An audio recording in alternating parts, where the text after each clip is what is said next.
संजय कहले हमरा से कि तनी गाना बजाबो, कहत रहे पहले नमस्ते प्रणाम कोली, ओकरा बाद नु गाना बजी। तो जितना लोग हमारे के देखता है भाई लोग, कहाँ बड़ा महाकाल किंग अभिमन्यु, वाह भाई वाह। विकेश जी बहुत अच्छा।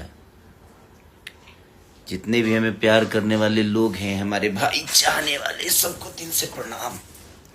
हम नहैले नहीं भाई, अभी नहाऊं कब, हमरा लेट से स्टूडियो से। तो बहुत बहुत धन्यवाद आज की गाना के लिए। और टी सीरीज हम भोजपुरी पे जो गाना रिलीज हुआ है उसको ऐसे ही प्यार आप सब देते रहिए। शाम है धुआं धुआं, तो उस पूरी टीम को दिल से धन्यवाद। हमारे राइटर से लेकर म्यूजिक डायरेक्टर तक, हमारी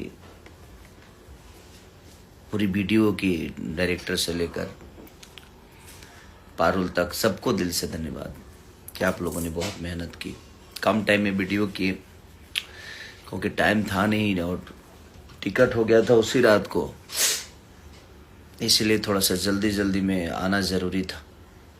बहुत सारे सिनेमा का डबिंग रुका हुआ है और आने वाला भी हूँ मैं बहुत जल्दी। कार्यक्रम है हम लोग का तिलाड़ पीरो के पास, 6 तारीख को एक शो भी है। तो शो क्या, हम लोग के भाई के तिलक है, तो उसमें शो बहुत बड़ा शो है, तो बहुत सारे कलाकार आ रहे हैं। तो उस दिन गाना बजेगा, वहाँ पे नाचना भी है ना। भाई का शादी है तो पागलों की तरह नाचना है। वहाँ पे हम सोच लिए हम 3-4 को पागल हैं जिससे ले जाएंगे वही चीज नचवाएंगे। तो आप लोग भी आइए, अपना प्यार आशीर्वाद दीजिए। गाना ना बजे भी हम का चाहते हैं, हम लोग सूद कम हो गए, उठल बने, हम दिमाग काम नहीं कर बाबू। प्ले प्ले लिस्ट में डाल।